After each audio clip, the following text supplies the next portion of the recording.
ভারতীয় সংবাদ চ্যানেলের একটা কুত্তা অনেক ঘেউ ঘেউ করেছিল না যে বাংলাদেশের মুসলমানরা নাকি আমার হিন্দু ভাইদের উপর নির্যাতন করছে, তাদের উপাসনালয়গুলা, তাদের মন্দিরগুলা নাকি ভেঙে ফেলছে।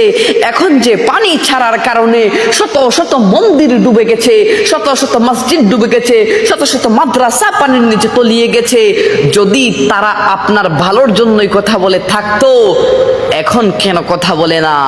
এখন সেই কুকুরগুলার ঘেউ ঘেউ কেন শোনা যায় না?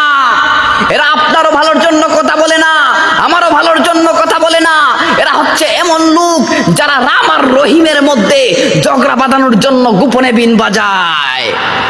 এরা মন্দির ভেঙে হিন্দু খেপায়, মূর্তি বসিয়ে মুমিন খেপায়।